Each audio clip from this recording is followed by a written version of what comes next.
In 1967, I was a 20-year-old student at the United States Merchant Marine Academy in Kings Point, New York. And in 1967, I was standing right on this road here, hitchhiking all the way to Montreal, Canada, to Expo 67, the World's Fair on the Future. But I was going to see one person in particular. It was the geodesic dome, the U.S. Pavilion in 1967, designed by a man named Dr. R. Buckminster Fuller. It was a different time, and that was me in 1967, on my way to meet the man who could see the future.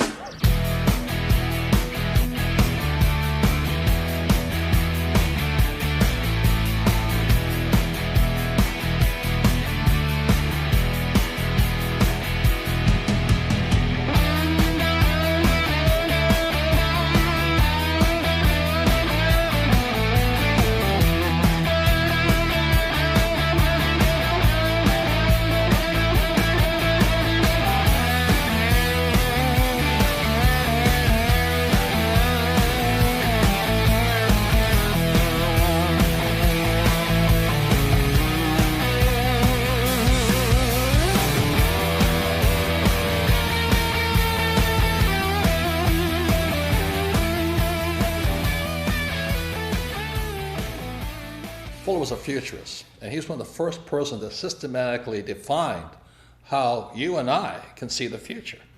So that really intrigued me, because if I could see the future, I could see the future of stock markets, bond markets, real estate markets, and all that. And so I had a very small reason to want to be a futurist. It's all about greed to make money. So then in 1981, I had the opportunity to study with Dr. Fuller up in Kirkwood, California, which is near Lake Tahoe. And I spent a week with him up there. And I realized he wasn't looking at the future of the stock market. He was looking at the future of humanity. But the people running our economy, running the world, running our banks, running our politics, have us on a collision course with disaster. So I went, and once I could see the future, I knew I had to make changes.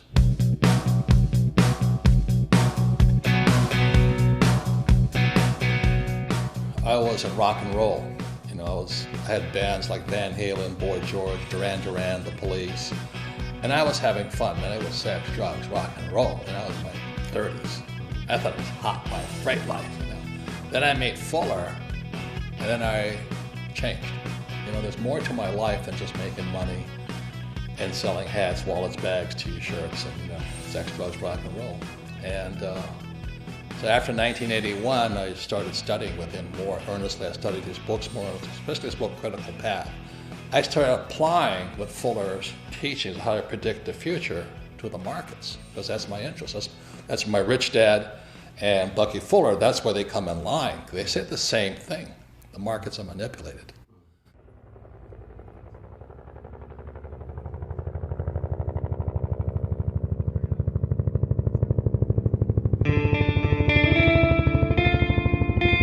In 1969, I graduated from Kings Point and joined the U.S. Marine Corps and was selected for pilot training in Pensacola, Florida. In 1972, I was flying helicopter gunships in Vietnam. Also in 1972, my rich dad sent me a letter saying that President Nixon took the dollar off the gold standard in 1971. He said, "Be careful, the world is about to change." So in 1971, was when our wealth began to be stolen.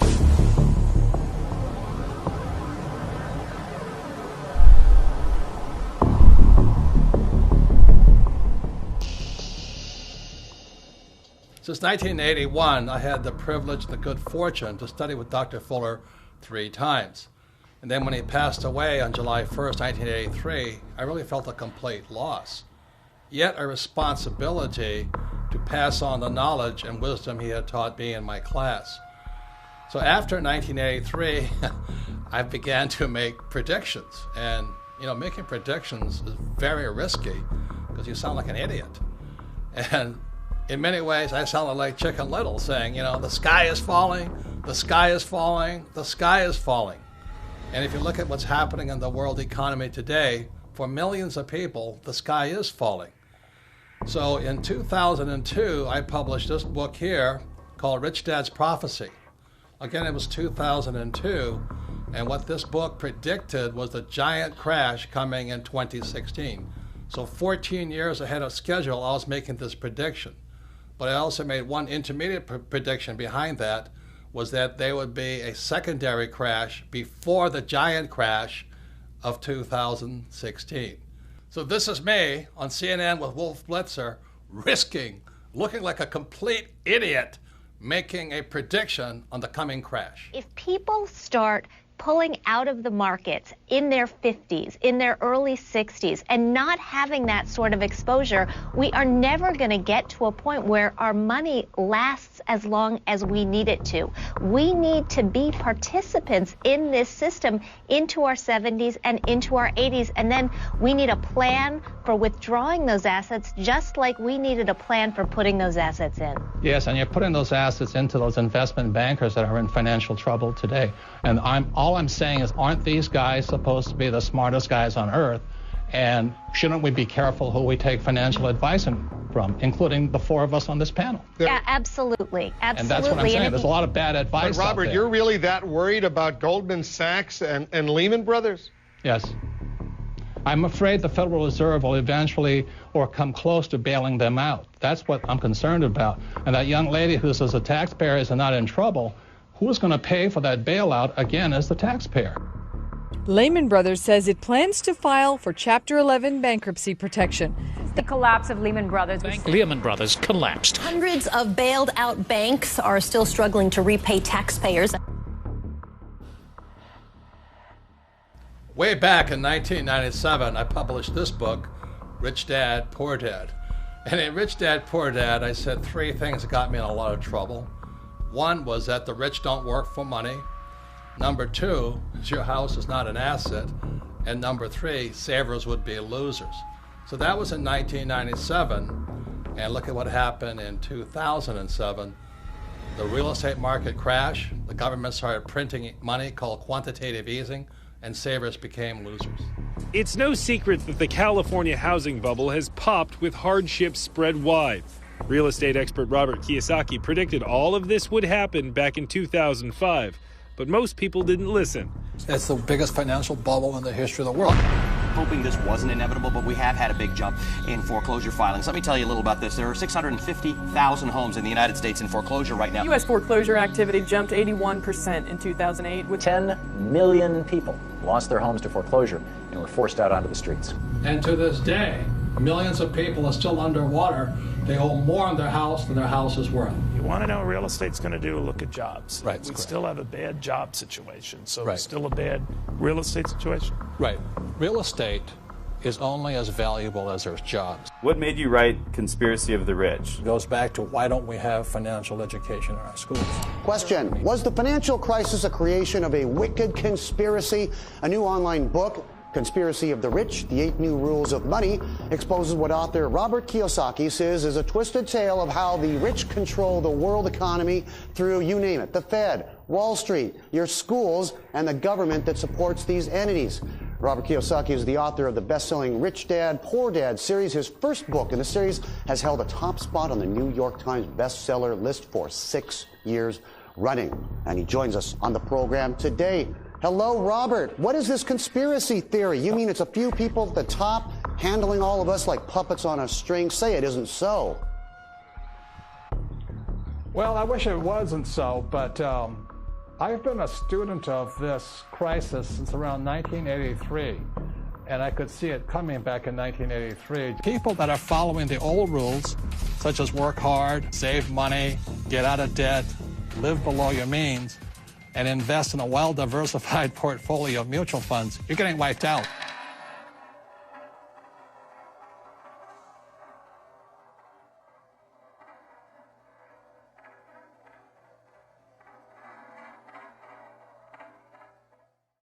So all coins have three sides. There is no such thing as a one-sided coin. See, all coins have heads on one side and tails on the other side, and the third side is the edge. So in real life, there'll always be people who say you're right, other people who say you're wrong. There's other people who are saying that we should be Republican or you can be a Democrat.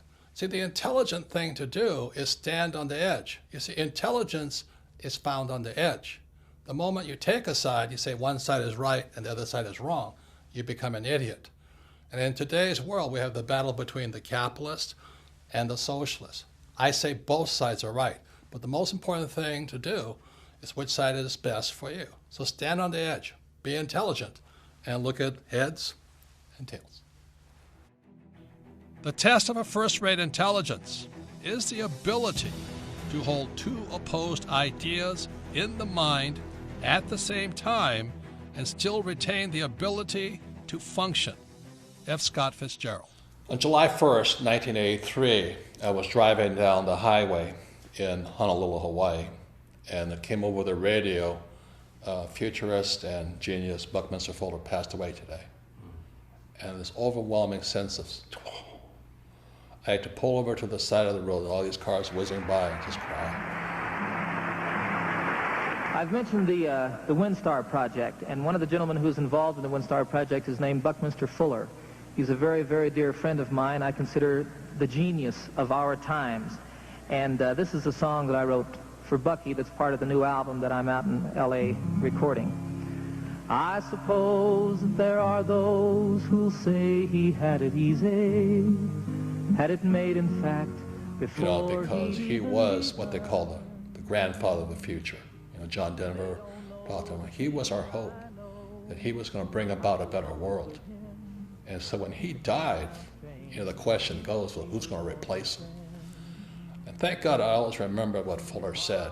He says, in 1927, when he was a complete screw-up, he lost his businesses and all this, he says, what can I do? I'm just a little guy. So as I'm sitting on the side of the road, just mourning the loss of what I thought was the man who was going to lead us out of this mess we're in, I realized he was not there anymore. Then I had to ask myself, what can I do? I'm just a little guy. And in '84, I sold my businesses, quit my job, met this beautiful woman named Kim. My friend Blair Singh and I, now Rich Dad Advisors, we all held hands and we took a leap of faith. Went in and said, I don't know what we can do, but we have to do something. And we were broke for years. But we just kept teaching and talking to people what Fuller says and teaching the same things my rich dad taught me of how you never need a paycheck again and how you can find financial freedom versus job security. That's how strong his love for you and me. A friend to all the universe, grandfather of the future, and everything that I would like to be. In 1983, after Fuller passed away, and I read his book, Grunch of Giants, Grunch standing for Gross Universal Cash Heist, I understood what both men were saying. Our wealth is being stolen via our money system. What man can do is change the world and make it new again. Don't you see what one man can do? So the thing I'm upset about is our school system doesn't teach us anything about money and how the ultra-rich are manipulating the system via printing money. They're ripping us off for our money system. So that's why, as I said, there's three sides to a coin. You have to decide which side you're on. You want to be on the poor and middle class side? Knock yourself out. Have a good time. Work hard, pay taxes, and lose money. I want it to be on this side of the coin. The riskier side is the poor and middle class, because the state of the economy today, they're going to keep printing. We cannot survive this thing. The central banks will just keep printing money. And that's good for me because I'm going to make more money, but every time you print money, the poor and middle class get poorer. So that's why I wrote Second Chance. You have to decide where you want to be, I made my decision years ago. I don't want to be on the poor and middle class side.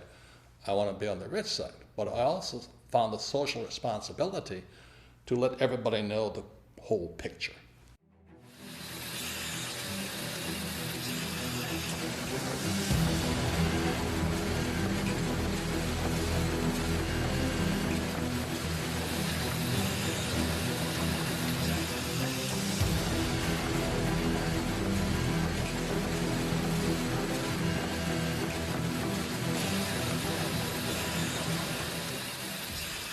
Fuller was not only a futurist, he was a scientist, a mathematician, some call an architect.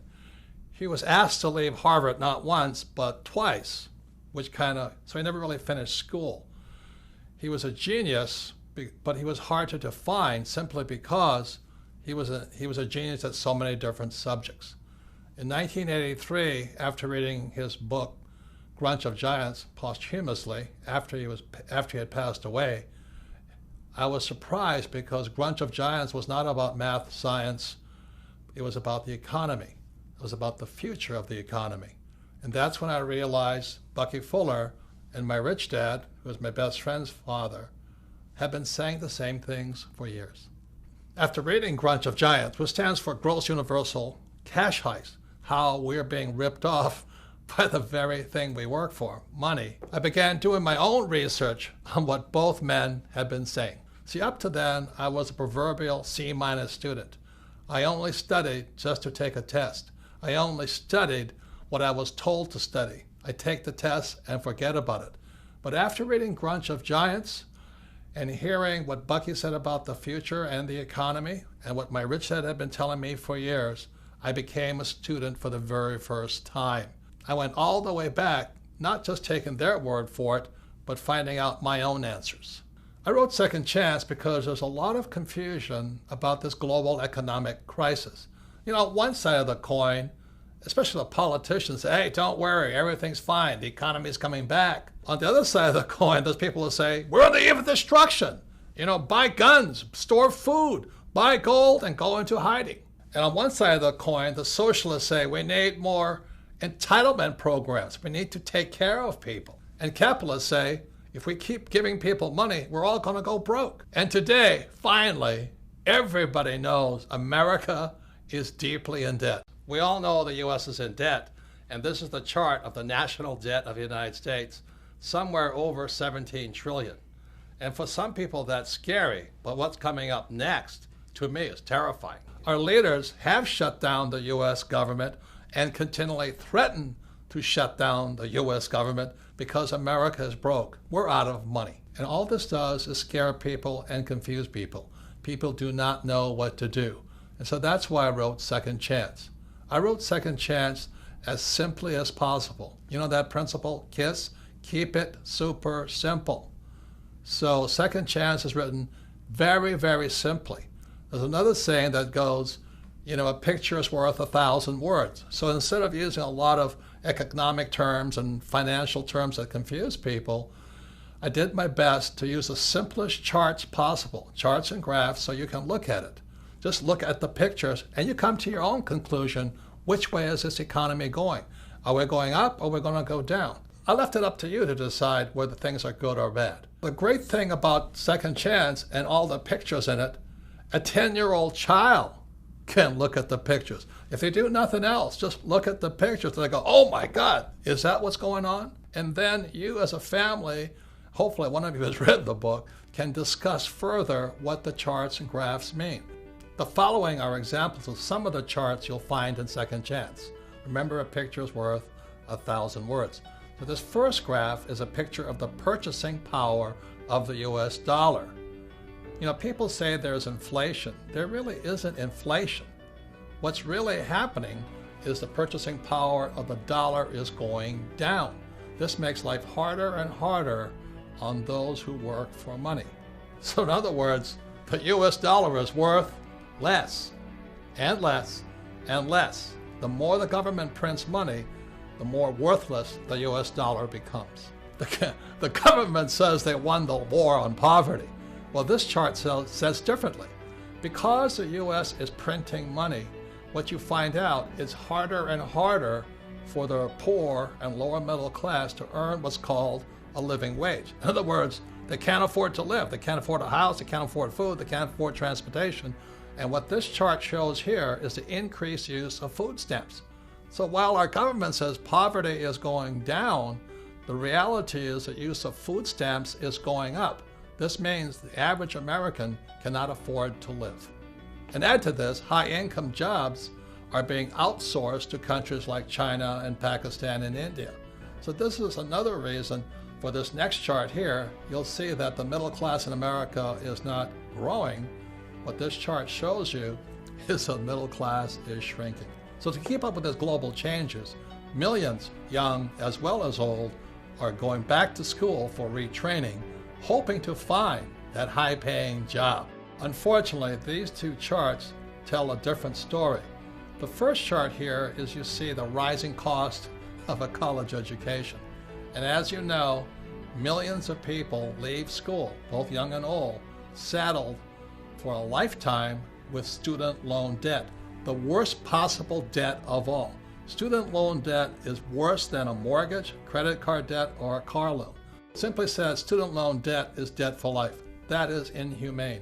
How dare we saddle our students with debt for the rest of their lives? It's criminal. So education is more important than ever before, but look at what happens to college graduates. Instead of their wages going up, this chart shows you that their wages are actually coming down.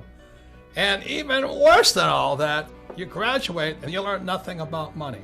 I mean, the question is, why would you go to school to make less money, come out of school deeply in debt, and learn nothing about money? Doesn't make sense to me. And this chart really concerns me. This is the chart on Social Security. If you look at this chart, you notice just around 2012, the Social Security Trust Fund goes bankrupt. It starts operating in the red. Simultaneously, in 2012, 10,000 baby boomers turn 65 every single day, just as the fund goes broke. How are we going to pay for this? You know, what's going to happen to these old guys? What's going to happen to my generation, the baby boomers? Will the baby boomers, the most affluent generation in history, soon become the baby busters? I'm concerned about my own generation. Worst of all, how are we going to pay for these old guys like me? You know, Medicare goes up, expenses go up. You know, life doesn't get cheaper when you get old. You know, it is estimated that Social Security, Medicare, and other entitlement programs is an off-balance sheet debt of $100 trillion to $250 trillion. Most people do not know how big that debt is. How are we going to pay for this? Print more money? Who is going to pay for this? You? Your kids? Your kids' grandkids? Who is going to pay for this? Are we just going to print more money? And this leads to the next thing that really concerns me. These next two charts shows you what happens when a country prints too much money. Again, as Bucky taught me, to see the future, look at the past. And what you see here is a chart of the German Weimar government between the years 1918 and 1923. The German government, to pay its bills, began printing and printing and printing and printing. So the German economy looked good because the economy was growing with all this printed money. But what happened was it eventually collapsed after 1923. What happened was this: if you were a millionaire in Germany prior to 1918, by 1923, you were a pauper. I'm afraid that's what's going to happen to millions across the world if the United States keeps printing money. So here's a chart of the United States today. It's called quantitative easing. You know, it just keeps going up. The reason they call it quantitative easing, that's simply government speak, government jargon, a way of keeping us confused. Quantitative easing simply means printing money. Notice the similarity between Germany between 1918 and 1923 and the United States today. And so here we are in 2015, and let me tell you, it's spooky. It's a long way down. And when I look back, you know, at the giant crash of 1929, it's very small. So the question I ask you, which way is the economy going? Hopefully my rich dad and Bucky Fuller are wrong, that the stock market will keep going up.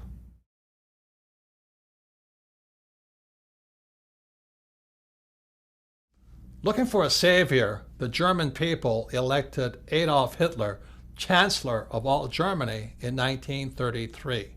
After taking control of Germany, Hitler is quoted as saying, "What luck for the rulers when men do not think." Same thing is going on in America today. That's why there's no financial education or school, and that's why our government can get away with what it's doing.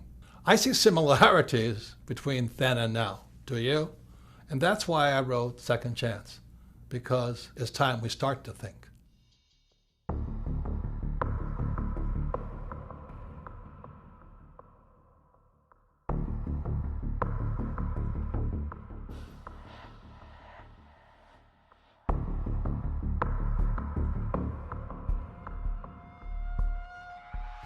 As I said in part one, in 1971, President Nixon took the dollar off the gold standard, and the dollar became debt, and the U.S. could now print money. I have directed Secretary Connally to suspend temporarily the convertibility of the dollar into gold or other reserve assets. The problem is our education system never changed after 1971. You see what low grade you made on your weekly mathematics test? More than half of you failed. Most of those who passed just got by. Nobody had 100%. And now we have this gap between the rich and everybody else. And this is dangerous. The gap between the rich, poor, and middle class is too wide. And for the first time, the American dream is disappearing. Instead of the American dream where everybody become rich, many people in America and throughout the world are angry at the rich. You know, today some politicians are saying, look at the gap between CEO pay and employee pay. Well, that is the American dream, to get rich. Do you get angry at the Kardashians for making $1 million? Do you get angry at sports stars for making $1 million? Do you get angry at rock stars for becoming rich?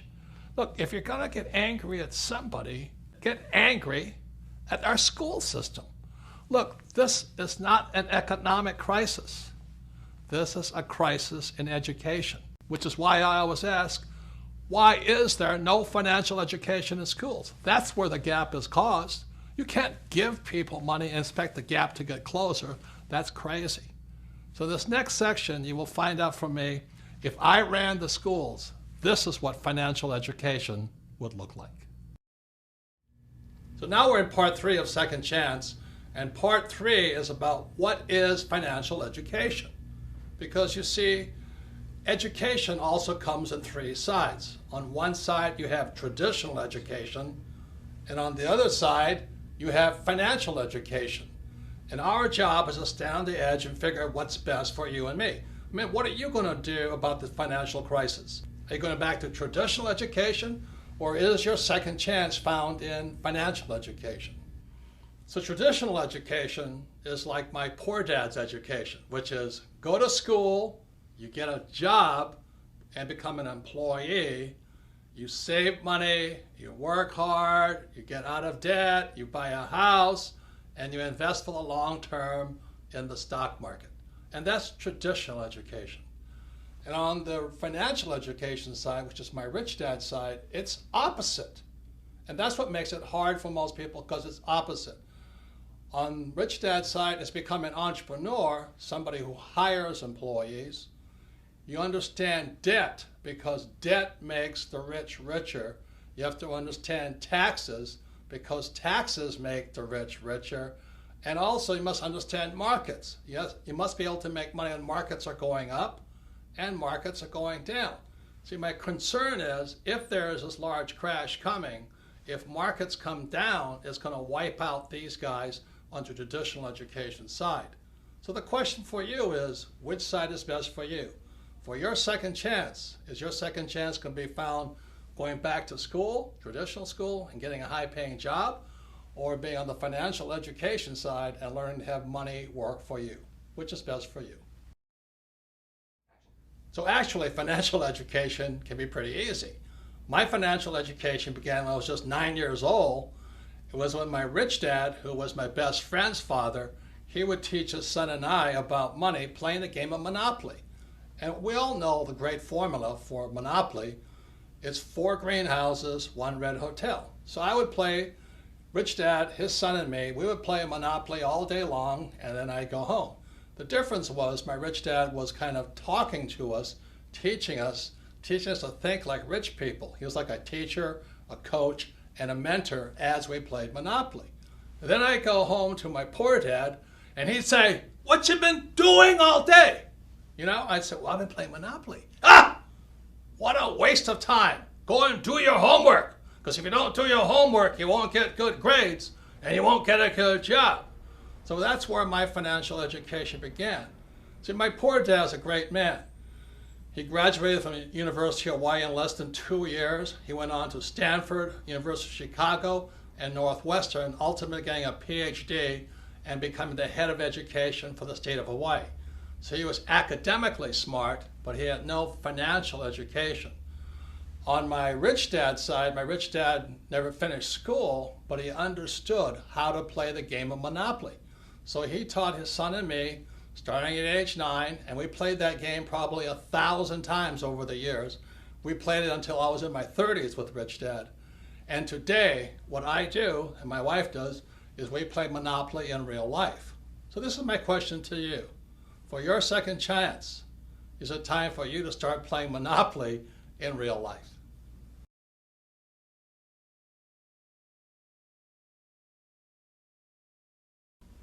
So behind me is the cash flow quadrant. It is book number 2 in the Rich Dad series.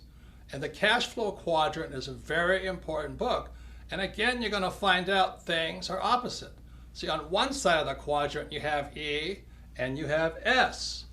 This is my poor dad side. E stands for employee. S stands for self-employed, small business, specialty, a specialist, or a star, like a movie star or golf pro. So we have E's and S's on one side, and on my rich dad side, you have B's, which stands for big business. These are the guys like Henry Ford, Mark Zuckerberg, Steve Jobs, Bill Gates. And I stands for investor, but just not any investor. This stands for professional investor. See, most people who invest on the E and the S side, they invest in 401ks, they invest in IRAs and Roth IRAs. These guys are passive investors. When we talk about investor, we're talking about proactive, professional investors. So on this side is my poor dad side, E's and S's, and on this side are B's and I's, and this is my rich dad. So when I was a young man, I had to decide which side was best for me, E or S, B or I.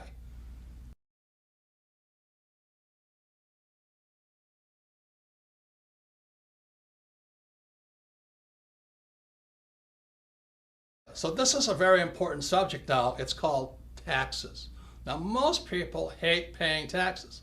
So let me ask you this question. You have E's, S's, B's, and I's. Who pays the most taxes? Okay, so on the E's, and this is true throughout the world, it's about 40%.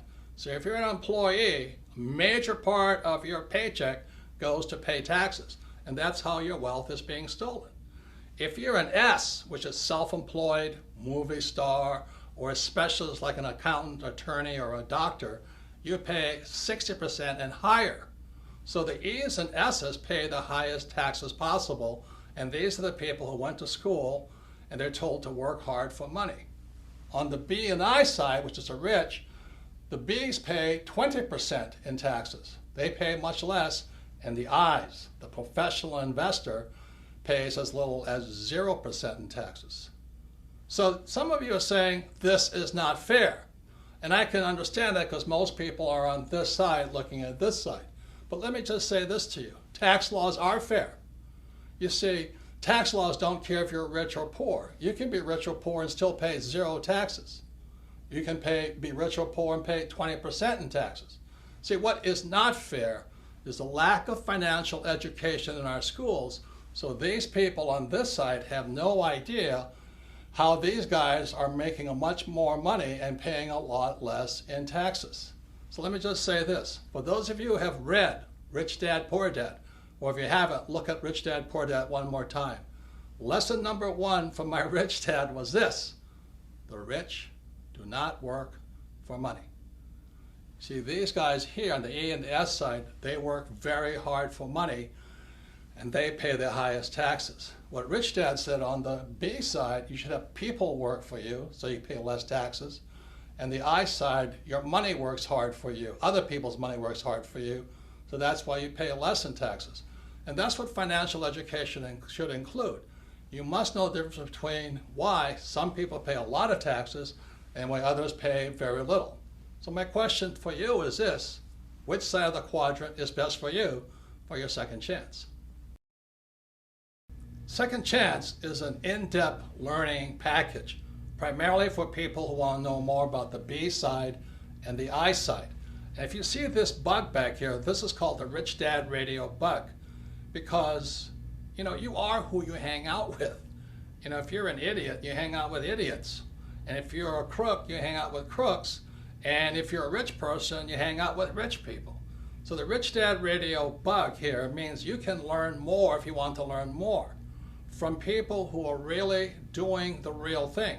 You see, the reason most people struggle financially is they take financial advice from salespeople. They're called, you know, stockbrokers, real estate brokers, and insurance brokers or financial planners.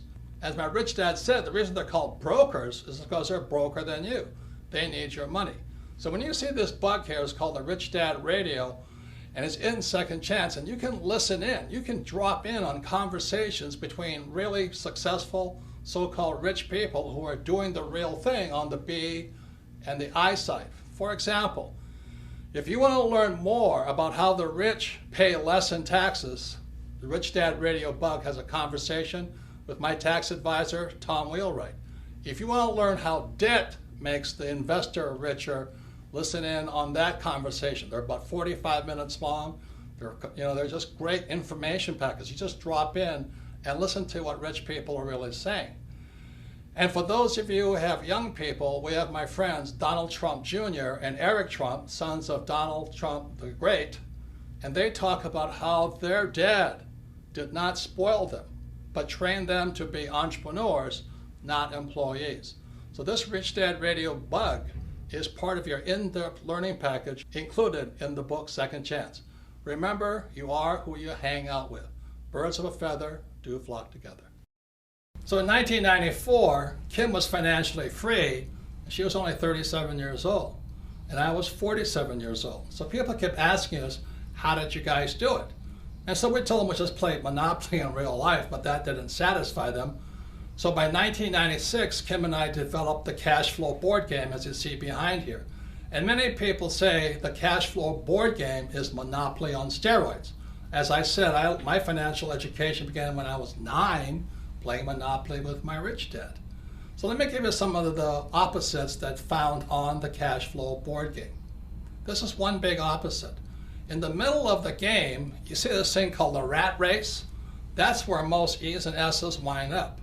They go to school, they get a job, or they become a doctor or a lawyer, and they wind up in that rat race, you know, working really hard, paying a lot of taxes, giving their money to the government, giving them money to Wall Street via their 401k or IRA, and they just spin that little rat race. But that's not what the rich do. So those on the B and the I side, they invest in what's called the fast track. Again, everything is opposite. You can either run your life inside the little rat race, or you can be a B and the I on the fast track. Everything is opposite. There are a number of other things that make the cash flow board game Monopoly on steroids.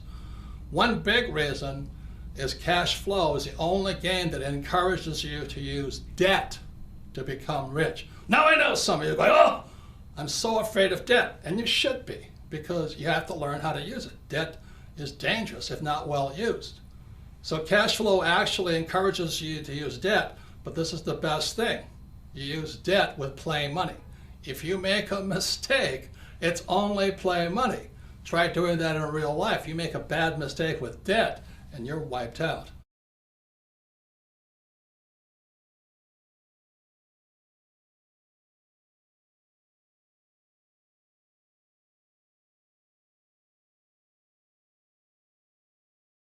This is the most important part of the cash flow game. The cash flow game, again, Monopoly on steroids, is the only game that teaches you to use a financial statement.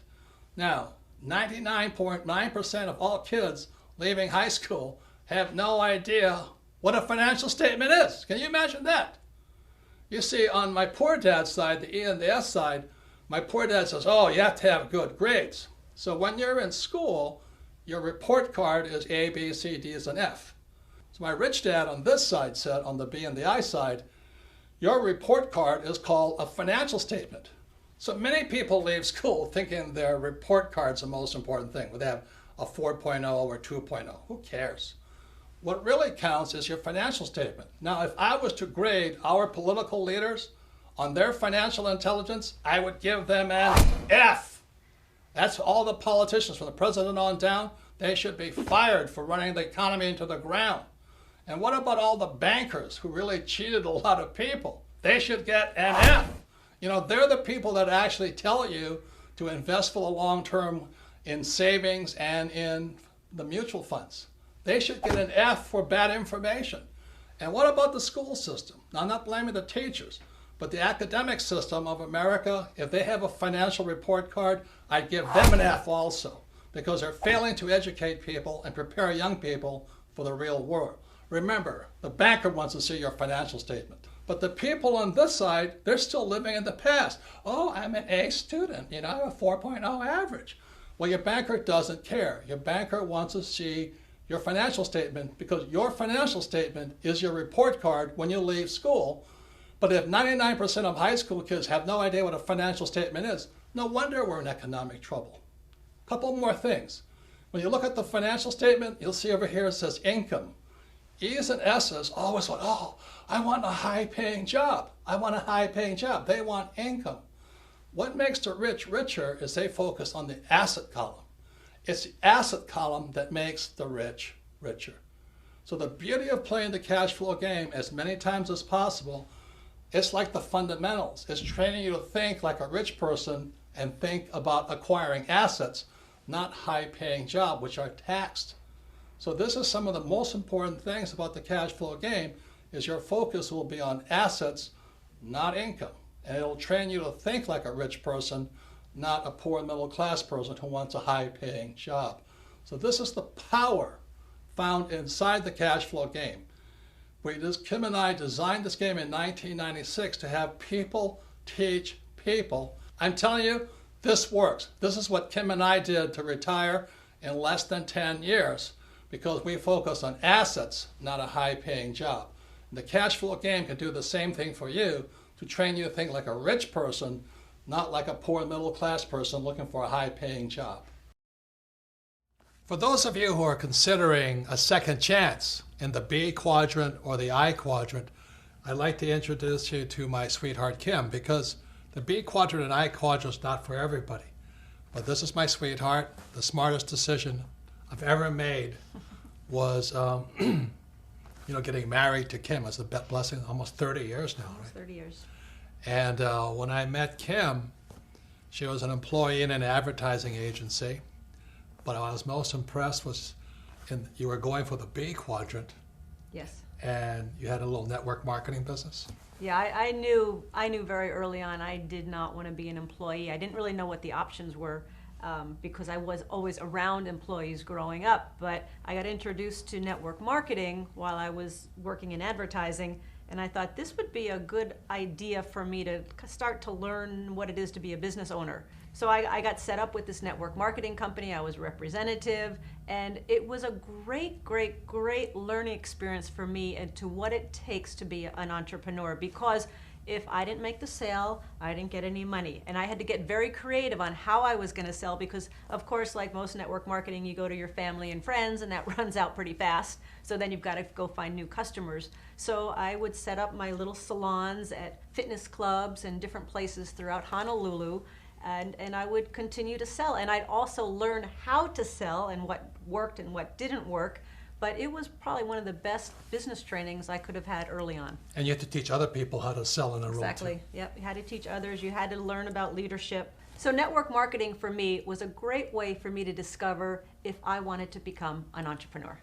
And so when I met her 30-something years ago, I said, man, she's got beauty, she's got brains, and she loves business. I do love business. And we've become business partners for 30 years now. I wouldn't be here without her today. And she and I developed the cash flow board game. For those of you who want to find out if you want to be a professional investor versus a passive investor, if you're tired of 401ks and IRAs and Roths and all that other stuff, that's what we developed the cash flow game for. Yes, and so we developed the cash flow board game basically to teach people what it was Robert and I did to become financially free. Yes, so we recommend network marketing if you want to move into the B quadrant, and for those interested in becoming professional investors, check out the cash flow board game.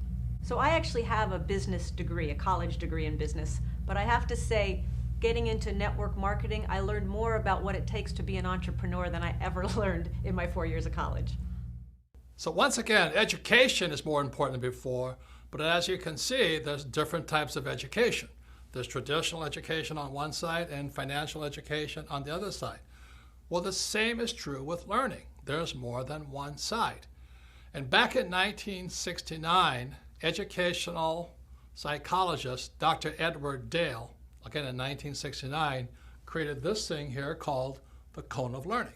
And on the cone of learning, you'll find out there's more than one way to learn. When we look at the bottom of the cone here, what you'll find, there's two ways of learning.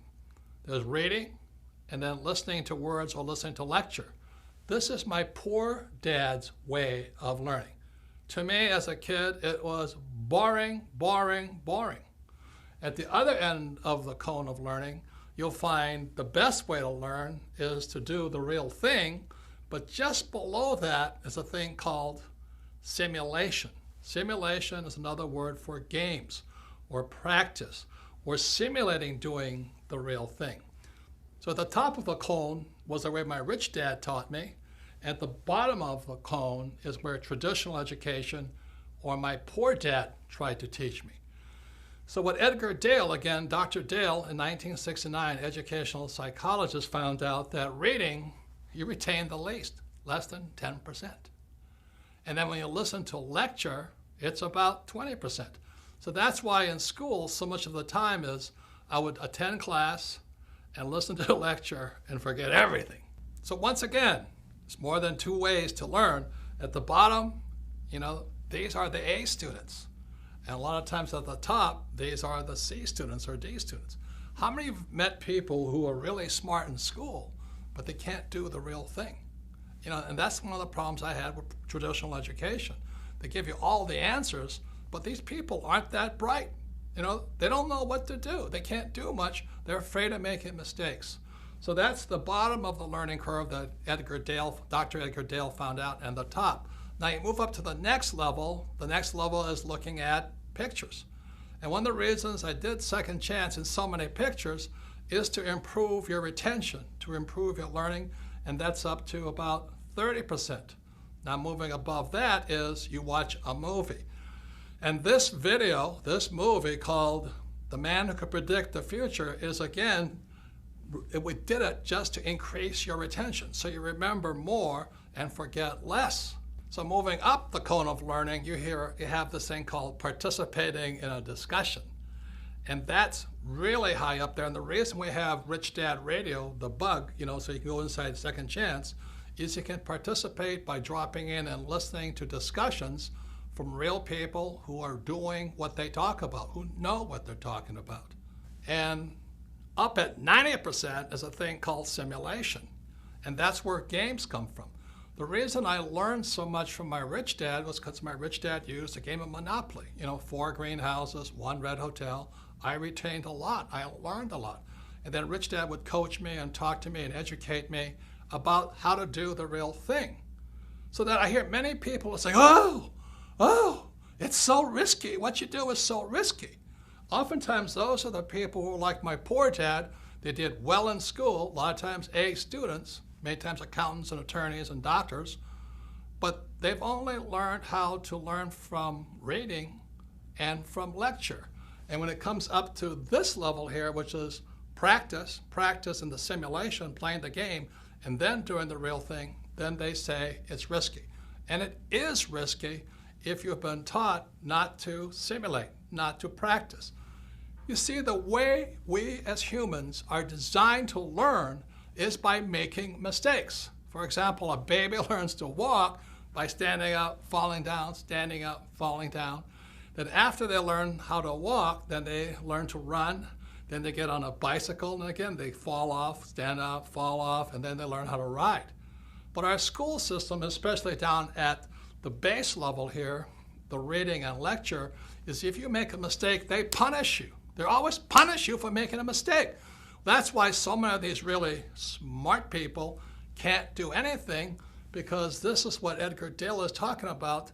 It's simulation and then doing the real thing.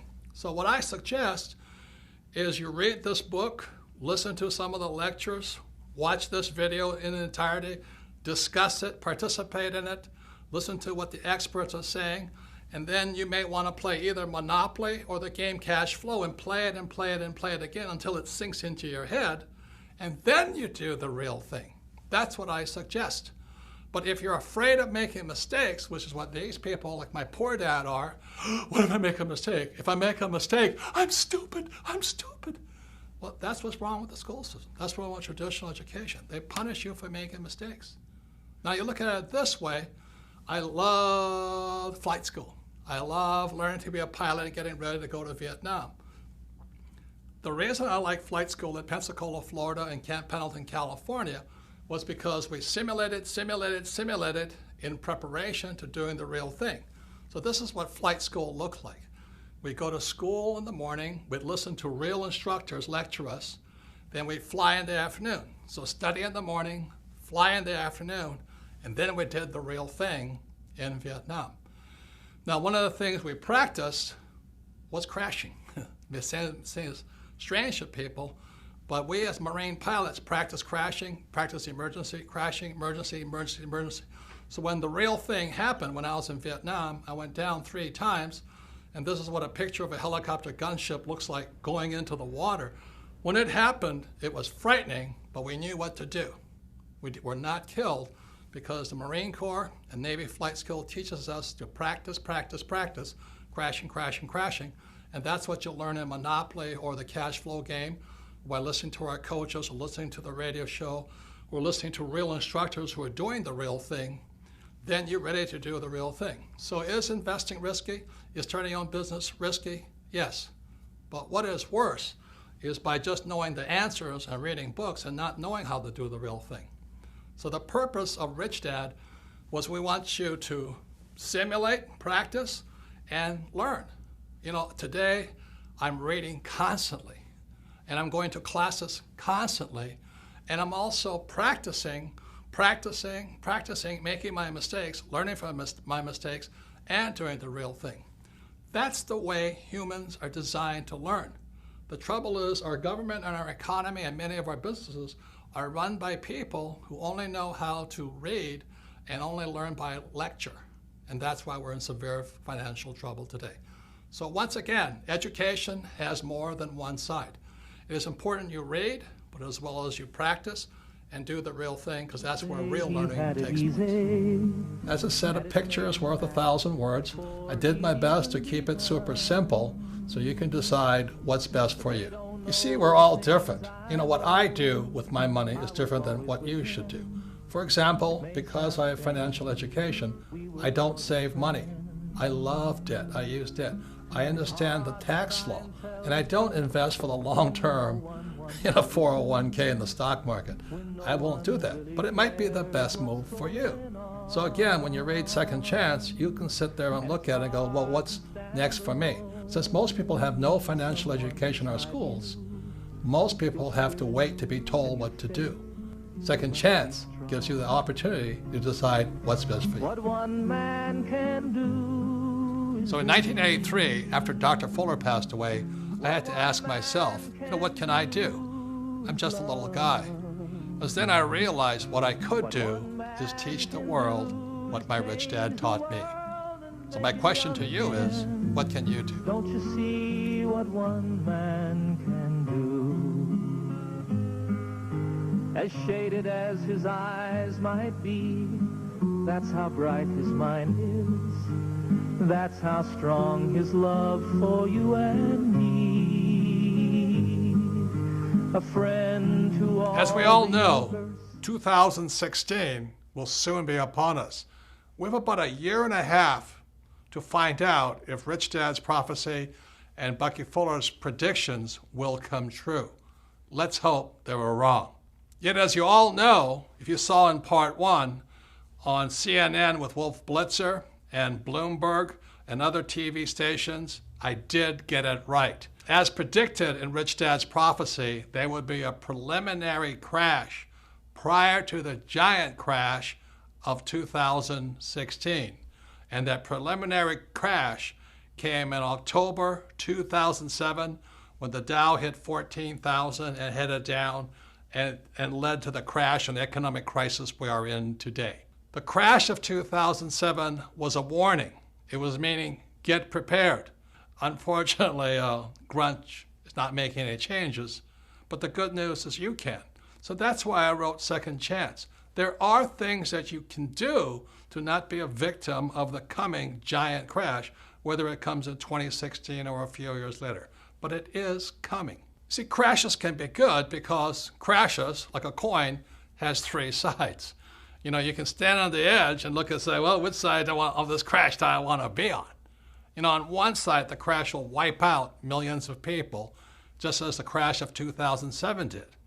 On the other side, you can look at what the smart people are doing, is you can say, oh my God, this is my chance to make tremendous headway. I can get rich instead of get wiped out like everybody else. So again, a crash has three sides. Your job is to decide which side do you want to be on. You want to be on the side that gets wiped out, or you want to be on the side that makes fortunes because of it. See, the good news is, after 2007, many companies and many individuals started making changes. They said, look, we got to do something different.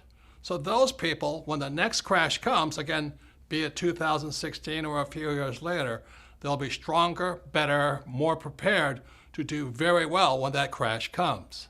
So the good news is, in a crash, you can get richer much, much faster. I mean, after 2007, I thought I died and went to heaven. It was a wonderful time, except unfortunately, millions of people got wiped out because they didn't know what was coming. So remember this, it's really a good time in a crash because when things come down, you actually can get rich faster if you know what you're doing. For example, and let's say this doesn't happen, let's say the US dollar crashes, it goes down. Well, on the other side of it, if you're in precious metals like gold and silver, you can get rich really quickly. That's how crashes work. Another thing, if the dollar crashes, savers will be losers, but debtors will be winners. That's what we're coming up against in 2016. And if there is a crash in 2016, unemployment will go through the roof, which is bad for most people. But what will happen also is millions of people will want to join a network marketing company, or they'll finally want to learn to be entrepreneurs rather than employees. So there's good and bad, always three sides to every coin. So let me explain to you what's happening. On page 319 in Second Chance, you will find out why savers are losers. But let me add another layer of expertise to you. So let me get my flip chart and I'll explain to you why savers are losers today. So now don't check out on me right now. I know this may look a little confusing, but I promise you I'll make it as simple as possible. But this is how grunge is ripping off people today. This is what my rich dad saw back in 1971 and Bucky Fuller saw, which he wrote about in 1983. So this here is an equation called the exchange of money. Again, don't check out on me, hang on, but you'll understand how how grunge rips you off if you save money. So this M stands for money supply. Now why that's important is because after 1971, they could print as much money as they liked, okay? V stands for velocity, how fast your money is moving. So people who save money and people who invest for the long term, ILT, their money has no velocity. That's why savers are losing. They're printing all this money and your money is sitting still. Now what the banks have to do is they have to give the money to people like me who are in the B and I quadrant. These are the E's and S's. These are the B's and I's. So your money is not moving. They really do not need your money. What they need are people like me to borrow money, because the only way the bank makes money is they give money to me, I borrow it, and I pay them a little bit of interest. So this is amount of money, money supply, this is velocity of money, and after 1971 they didn't need your money. Now this equation is really important here. It's P times Q, sometimes called price and quantity. In other words, they call this nominal GDP. The reason Fuller and my rich dad could say you're getting ripped off is because this now in America is moving to China, Pakistan, India, Africa, Mexico. In other words, our production is being moved overseas. You remember when I was a kid, Ford Motor Company had human beings, making cars. Today, they're robots making cars. They don't need you. And where are those robots made? Those robots are not made in America. They're made in China, Pakistan, India, Mexico, which is good for those countries. God bless them. But unfortunately, every time you want more money, P stands for price, the big corporations like Nike, like Apple, like General Electric, they just move the jobs offshore. So that's what's really wiping out people today, is that you want more money, they're going to move offshore. And that's what's really killing people today. So if you don't understand this, don't worry. Part of it is inside Second Chance. But this is the equation. After 1971, they don't need your money anymore. That's why they don't pay any money for your savings. They don't need it. But they do need people like me who can use debt. And what the grunge is here is they're just the big corporations. They're not really U.S. corporations. You know, that you think Apple is a U.S. corporation? It's not. You think General Electric's a U.S. corporation? It's not. You think Nike is a U.S. corporation? It's not. So you sit there waving the American flag, but our jobs and our factories are going overseas. And so what they tell you to do is to save your money, invest for the long term, and you're getting screwed because your money is not moving. So let me give you one more example of what's happening with your money like this. Let's say I had a restaurant, and in a night, I serve one setting of tables. One set of customers come in. I make X amount of money. But what velocity means, you want to serve 2 sets of people, 3 sets of people. And that's what velocity means. If your money is parked in a savings account or in a long-term, investing for the long term, you're getting screwed. You're getting screwed because your money is not moving. There's no velocity. So on page 319 in Second Chance, I write about what I do. I'm not recommending that you do it, but what financial education allows me to do is I keep my money, but it's not really my money, it's your money moving. And that's one reason the rich are getting richer. And again, this is how grunge, this is how Fuller and Rich Dad could predict that your wealth was being ripped off by the biggest banks, our corporations, and our school system. So this is the thing called the velocity of money.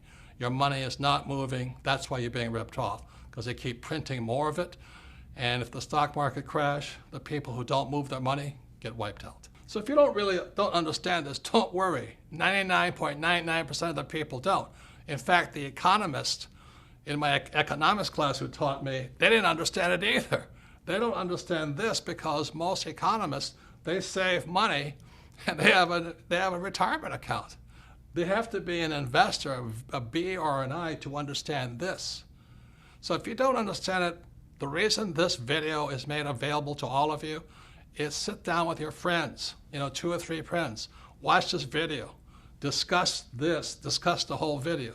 Do it 2 or 3 times because repetition is how we learn. Every time you watch this video, you'll learn a little bit more. So if you don't understand this, don't worry about it because the economist who taught me this when I was in business school, he didn't understand it either because he saved his money and he invested for the long term in the stock market. And what the rich are doing is to keep the speed of their money, the velocity of their money up. Please discuss a number of times and you'll see a whole nother world. So the people that pay the highest taxes, again, are employees in the E quadrant, self-employed in the S quadrant, savers, and employees with 401ks. These are just examples of the ways grunge rips us off, steals our wealth, just because we have no financial education in our schools. That's criminal. If Fuller's predictions are true, the next 20 years will not be like the past 20 years. So for those of you who think your job is safe, think again. For those of you who think your savings are safe, think again. And for those of you who think your college education will save you, think again. The next 20 years will be unlike anything like the past 20 years. So be prepared.